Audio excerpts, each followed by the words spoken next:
Let's take a look at what I think is one of the most powerful panels in Adobe Photoshop. It's called layers. Actually, I have three. I call them the trilogy of power: layers, channels, and paths. Now, although we're going to spend a couple of chapters kind of weaving in and out of layers, in reality, this whole lesson series is about layers because you can't do much without them. Now, go ahead and go into the exercise files for this particular chapter.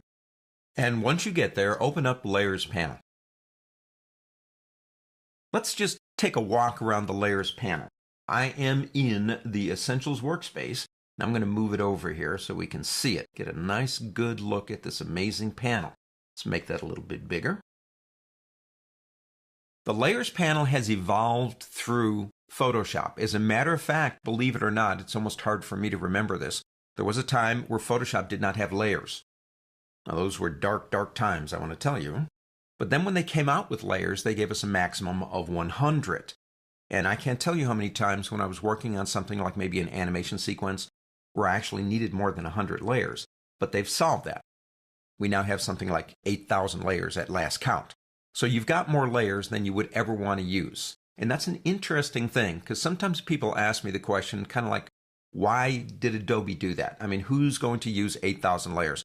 And the point is this: if they give you more than you could ever need, like we've got brushes now that go to tens of thousands of pixels in width. Why? Because again, if they give us more than what we need, we're not restricting our creativity. We have everything we need. So that's probably one of the reasons they went to 8,000. I don't have 8,000 here, but I have a couple. I've got a layer 1, copy 3, copy 2, and a copy 1. Right now, they're all on top of each other. We're going to solve that in a second. I've got a text layer that says the Layers panel, and a background, which is not a layer. That's the background.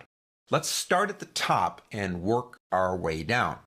Up here, of course, you click that, it closes it. So if you don't see the Layers panel, you should see it in the Essentials workspace. However, you could go to the word window and bring it right back by clicking Layers. All of your panels are located right here. And there she is back again. This button right here that looks kind of like a double arrow facing to the left collapses the Layers panel or any other panel into a very small area. And if you click that again, it will open it back up. This button, which is in all panels, is options for that particular panel. And if I click it, you can see you have a lot of things. Now, many of the options that you see here can be performed directly in the Layers panel. You don't have to go here, like new layer, duplicate layer, deleting a layer, creating groups, converting to smart objects, clipping masks, merging. We've got several versions of merge, even animation options. Let's go down to panel here. Panel options. There's not that many. In panel options, you can choose a different thumbnail size. To me, what I have is fine. But if you want it larger, that's up to you. Or if you don't want one, you can turn it off. This option here is interesting. Now, you'll notice that each one of my thumbnails is an exact replica of the space that we see right here. If I turn on layer bounds, let me show you this one. Watch the thumbnails. Well, these layers right here, let me turn off background so you can see this. Those layers only contain that rectangle, so the thumbnail only shows me that rectangle. I usually like it the other way, so I'm going to turn that back on again. But again, that's an option you can choose to use or not. And down here we have things like default masks and expanding on effects and copy to copied layers. So the reason you see copy 2 and copy 3 here is because that's on. Some of this other stuff we'll talk about later. Let's just go ahead and click OK for now. Okay, so we're all settled in. Let me show you a brand new feature in the Layers panel, and that's a search option right up here. For example, I don't have 4 or 5 or 6 layers. I've got 500 layers.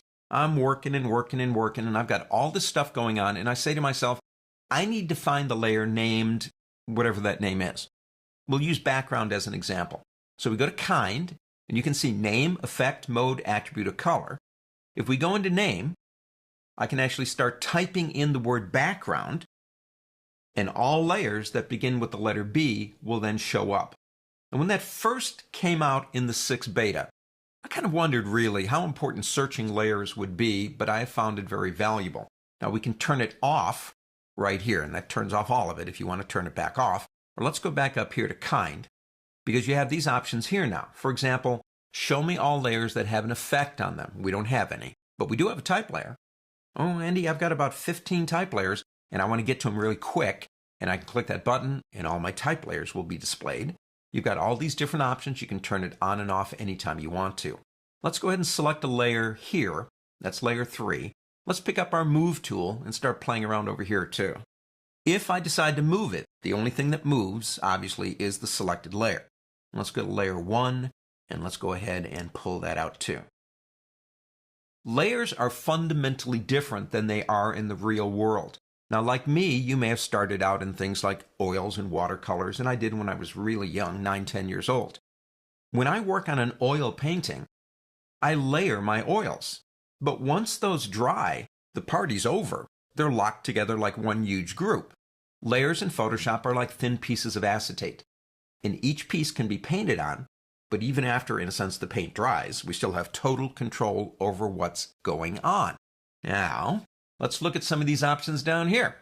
You've got this one that I absolutely love. It's called blending modes. We're going to spend a lot of time on blending modes, but it allows me to take one layer and the aspects of that layer, like its color, and blend it into another layer. That's a very powerful feature.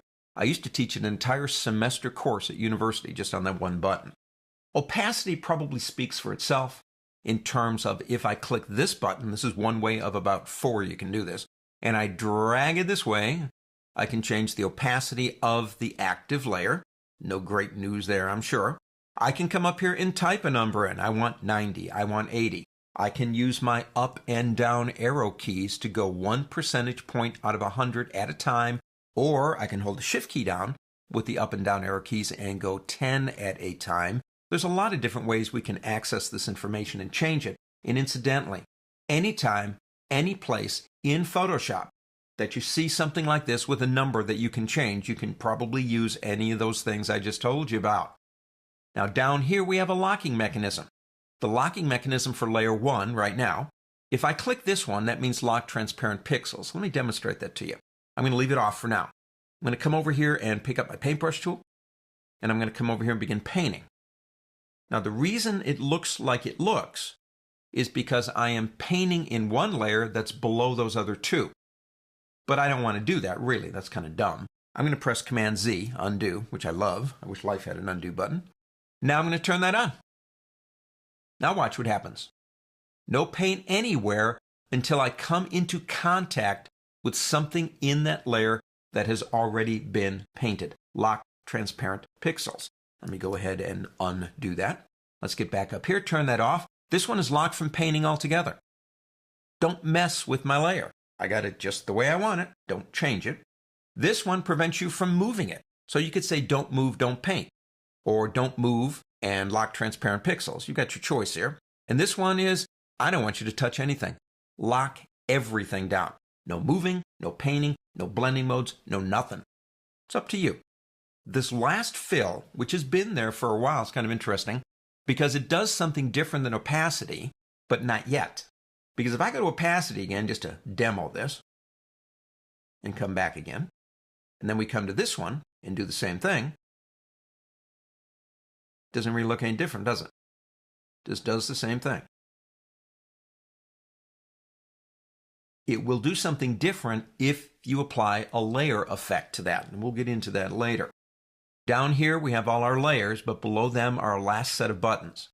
This button is a chaining button. That's been moved. Used to be part of the layer panel right up here. But let's say I want to move all 3 of these layers at the same time. So I click on this one, and I shift click on this one to select them in a contiguous set. If you hold the Command key down, you could select non-contiguous. But of course they're going to move, if I choose the right tool, that is. But that's a temporary solution, because I can come back and begin working, and then I come back here and accidentally thinking I've got them all and only move one, and that's what undo is for. Let's select them all again, and let's go into this button right here, which is a chain. Now you see the chain option here. You can still select just one, but in moving, they will move as a unit, and to turn that off, you must select them all again and turn that off. This button right here, and we do need to select just one single layer to activate that, is for, of course, our effects. This button right here creates a mask. This button right here is for an adjustment layer. This button's for a group. And this button is to create a new layer. And of course, this one is to get rid of a layer. Now, let me show you a couple of tricks here before we move out of this lesson. Number one, let's say I want to show you this layer right here and I want to turn off everything else. Show hide button. So I have to click here, here, here, and here. And that's not hard, but I don't want to do that. I know what I want to do. I want to turn off everything but this layer. So hold down the Alt key and click on the Show Hide button on the layer you want to view, and it will automatically turn off, doesn't matter, 8,000 layers if you got them, turn them all off. If you alt click again, it will turn them back on for you. That's kind of nice. A couple of tricks just to kind of help you out, and there's more coming. But these shortcuts can really help you get more efficient in a complex program. So that's the Layers panel. We took a spin around it, kind of looked at some of the preferences and options. On to the next.